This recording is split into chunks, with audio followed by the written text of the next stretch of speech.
All right, today we're diving into the big ideas from Ankur Warikoo's book, Do Epic Shit. And just so you know, right from the get-go, this is not your typical self-help book. Not even close. I mean, how many books start off by basically saying they might be useful? Warikoo's point is that he's not here to teach you some secret new formula. He's just here to remind you of the things you probably already know deep down. It's all about putting words to those feelings we all have, to help us become a little more self-aware.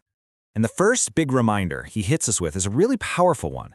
It's a concept that completely flips our idea of success on its head. He calls it the failure résumé. Seriously, think about that for a second. Our whole lives, we're told to show off our wins and hide our losses, be ashamed of them, right? But Warikoo argues that it's our failures and what we learn from them that really shape who we are, way more than any award or accomplishment ever could. And this is where you can really see the difference. A success resume, well, that's for everyone else. It's your highlight reel, the part you show the world to impress them. But a failure resume, that's just for you. It's the real, raw, honest story of your journey. It's a list of lessons you paid for with hardship, and that's where the real growth happens. And he's not just talking theory here. He puts his money where his mouth is. He shares his own failure resume. At 24, he drops out of his PhD program, comes back home with nothing. At 29, he gets fired from a startup he co-founded. Then at 39, his company nearby fails, losing a ton of investor money and leaving him jobless all over again.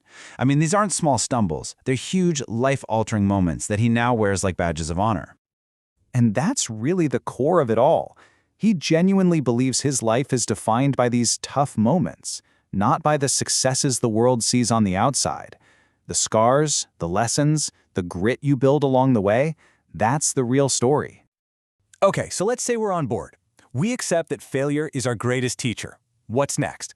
How do we actually build a life that's all about this idea of learning and growing? Well, the book says it all starts with our daily habits. This brings us to the really practical stuff, the systems and habits that shape who we become, not just what we end up achieving. So the book makes this really sharp distinction between goals and habits. A goal is a finish line. You cross it, and then what? You're often left feeling kind of empty, just looking for the next thing to chase. But habits are all about the process. They're about who you're becoming, day in and day out. They build you into the person you want to be, and that process opens up doors you never even knew were there. And he gives us 4 really simple but powerful habits to start with. First, document everything. Get it out of your head and onto a calendar or a notebook. Free up your brain to actually think instead of just trying to remember stuff. Second, sleep on time. The secret to waking up early isn't a louder alarm, it's just getting enough sleep. Third, share your journey. Your story, your failures, they're valuable. They could be a roadmap for someone else. And finally, be super careful about who you follow, because the stories you let into your head are the stories that'll end up running your life. Now, holding up all these habits and this entire mindset are 3 really foundational pillars. According to Warikoo, if you can master your relationship with these 3 things, you've pretty much cracked the code. Yep, the book boils it all down to just 3 core relationships. And believe me, getting these right can change absolutely everything. Here they are, the relationships that define almost everything we do.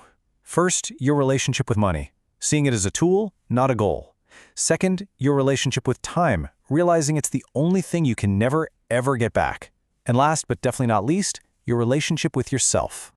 Because at the end of the day, this is the one that controls all the others.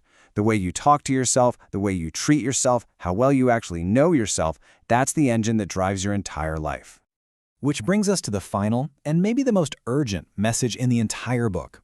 All this awareness, all these ideas, they're completely useless without one key ingredient: taking action. Man, that line is a real gut punch, isn't it? It's just such a powerful reminder of what procrastination costs us. Every single day we wait is another day we'll eventually look back on with regret.